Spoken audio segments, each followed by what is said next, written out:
Hello fellow long-haired people. Today this video is all for you.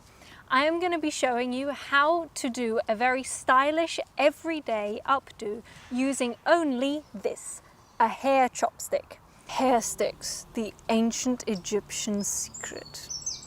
Now, I hear you saying, Lorna, you're a jeweler. Why the hell are you showing me how to do my hair up? Why are you talking about doing a tutorial? What is this stuff? What are you doing? What are you doing?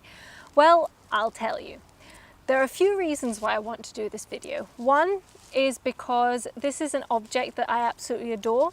I use every single day basically in my life, and it's an absolute lifesaver. If you've seen any of my other videos, I often talk about the fact that as a jeweler, most jewelers don't wear a lot of jewelry because you physically can't, because it's going to get caught in machinery, because you're a very practical, hands-on person. But this is an object that I use every day because it's so practical, because it keeps my hair away from all the machinery that I need to use. I need to have my hair pulled back every single day in the workshop, because otherwise I'm at risk of hurting myself. So again, that's one of the problems that comes with if you need to have your hair tied back all the time, then you know it's going to get broken, it's going to get damaged, and then you always get to that frustrating point where you're like, oh, I can't do anything with it, it's just frizzy and horrible.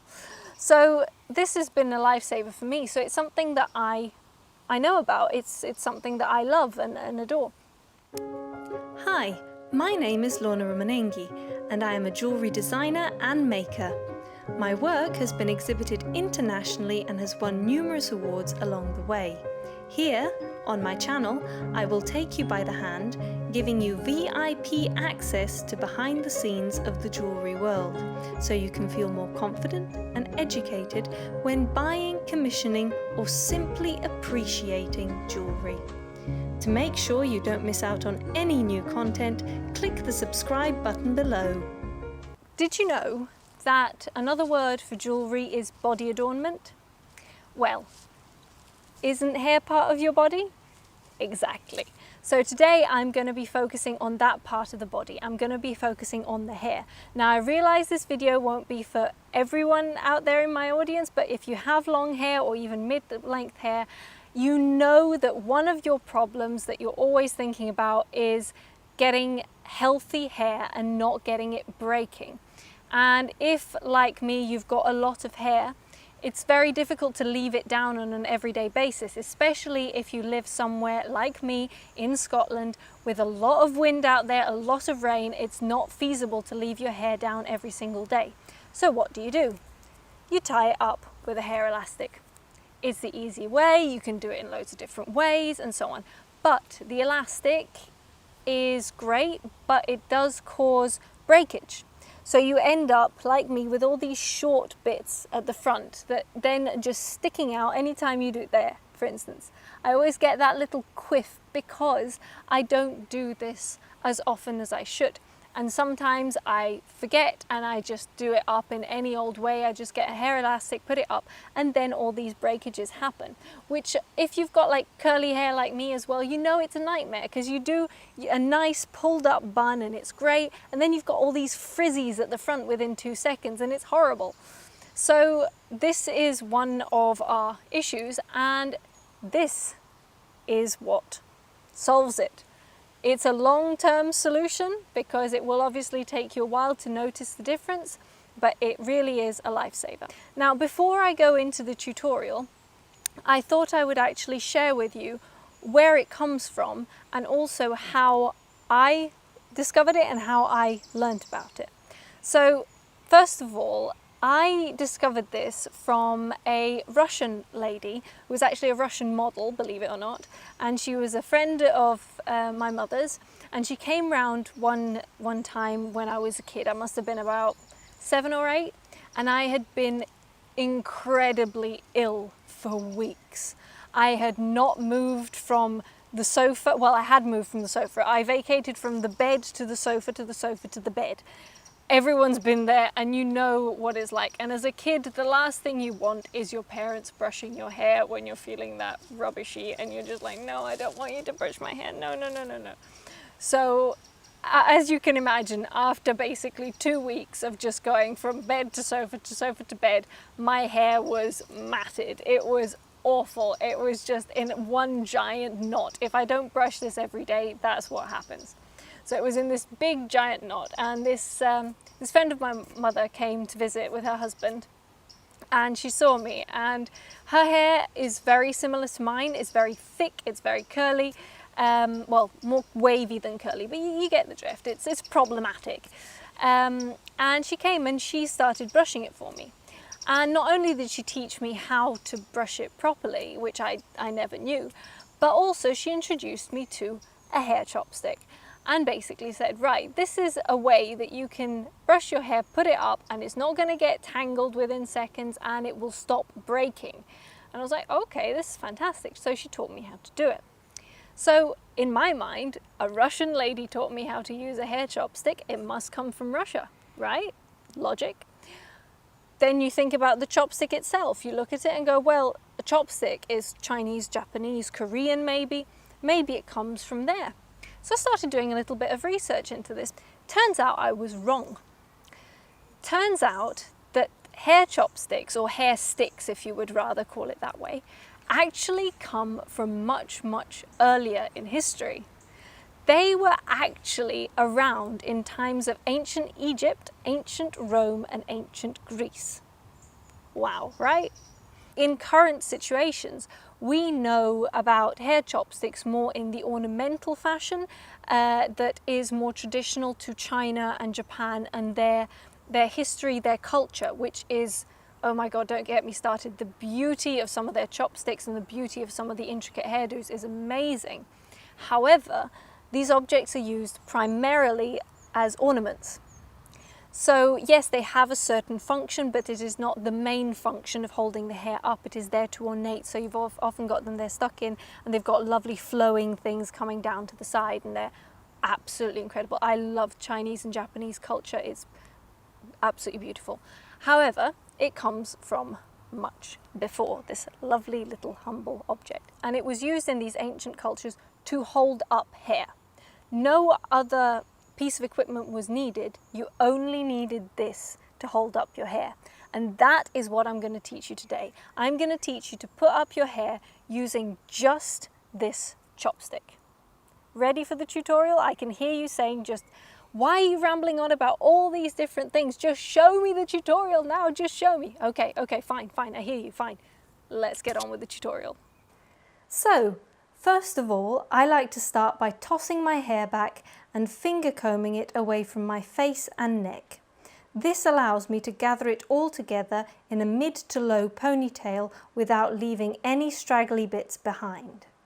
Once I've gathered it together, I hold it in place with one hand and gather all the dangling hair in the other hand, which I then start twisting around on itself on the central point in order to form a bun.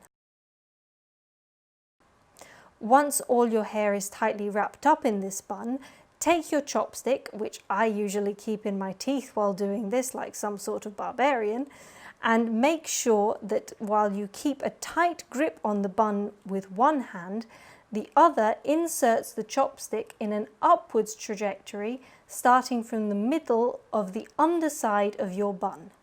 As you insert it upwards, then change the direction of the chopstick, swooping it back down on itself through the top part of the bun, trapping and sealing all the hair.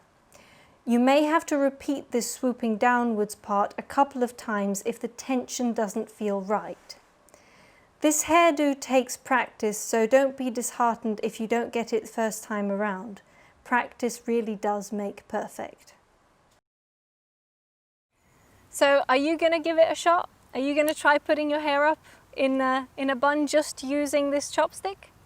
Before you do, here's a little bit of advice for you in how to choose a chopstick, and also why I talked about chopsticks in the first place. There must be a secondary reason. There is, and I'll get to that in a moment. A hair chopstick is usually between 5 and 9 inches long.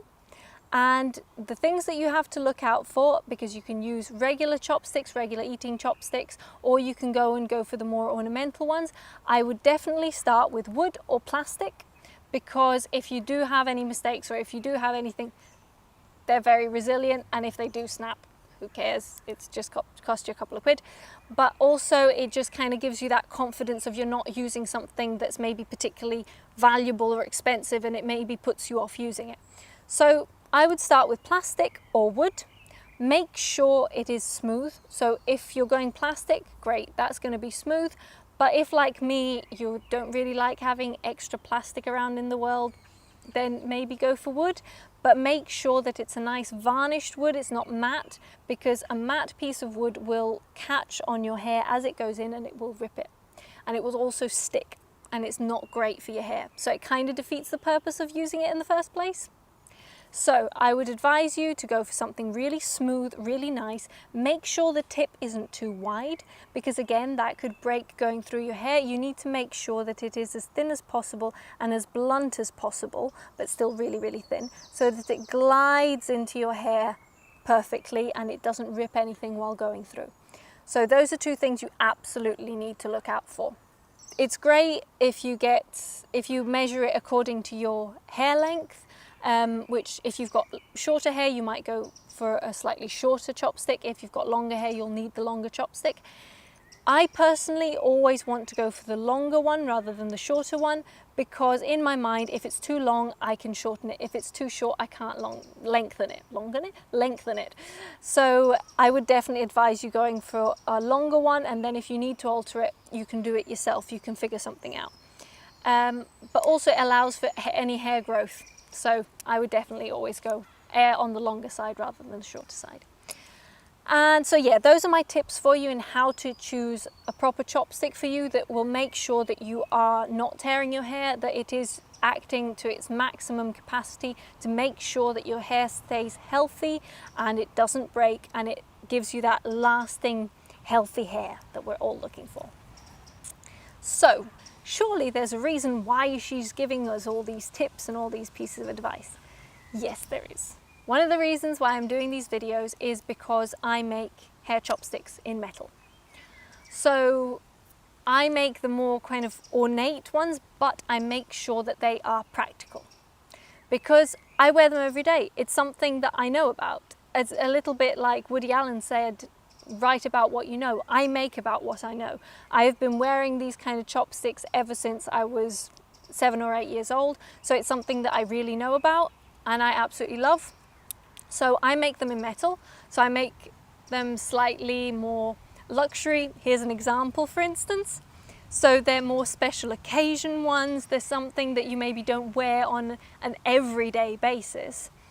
But if you're going for something in metal, I think that you do want something that's a bit more occasion-y. So if you ever do decide to kind of upgrade, or you want something a bit special, or you want something even just every day, but you like the feel of metal more than wood or more than plastic, then just remember me, why don't you? I do make them, I make them to commission. I love making them. It's possibly one of my favorite things to make. And because I know what it should feel like and what it should do, I can test them. I can make them to your length specifically.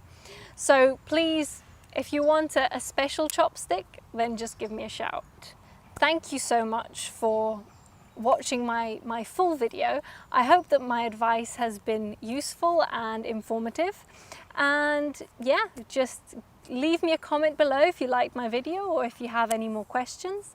And if you like my content and would like to see more, then please subscribe to my channel down below, and don't forget to click the little bell button as well, which will alert you to any new videos coming out and will allow me to keep making new content for you and keep making new videos for you. So again, thank you so much for listening, and I will see you again in my next video.